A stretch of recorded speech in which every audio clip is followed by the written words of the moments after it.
Nagulantang nga ang mga netizen, especially ang mga nakaabot nga sa TGIS.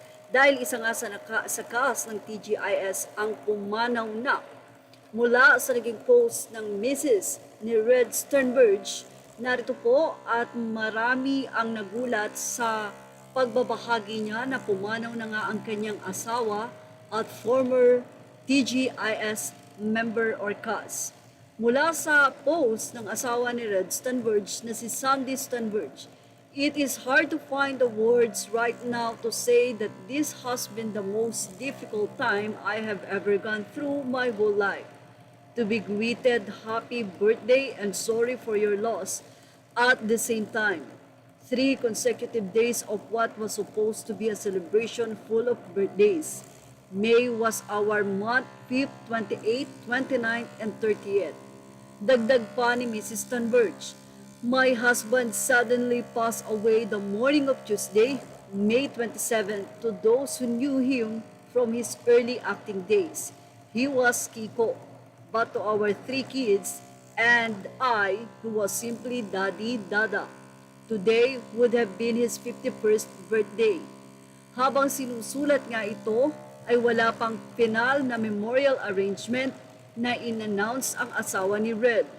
Nangako naman si Sandy na ito ay kanyang ipopost at ibabahagi ang tungkol sa funeral ng kanyang mister sa mga taong nakakakilala, mga kaibigan, mga kamag-anak at mga nagmamahal kay Red once na maayos na nga nila ito. Si Red Sternberg ay nakilala at sumikat noong 90s dahil sa hit series na TGIS bilang Kiko, kung saan nakasama niya sila Angelo De Leon, Bobby Andrews, Rica Peralejo, Juan Mig Bondok, Shara Soto at iba pa. Naging contract star din ito ng Viva at marami-rami din naman ang nagawang hit movies tulad ng TGIS The Movie, Silaw, Where the Girls Are, Takot Ka Ba sa Dilim, Laging Naroon Ka, My Pledge of Love, Sumigaw Ka Hanggang Gusto Mo, at ang solo starrer niya noong 1998 na It's Cool Bulol, kung saan naging leading lady niya si Rica.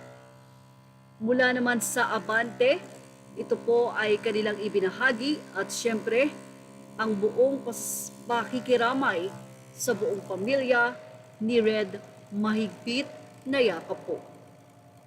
At yan ang ating Showbiz Snap update.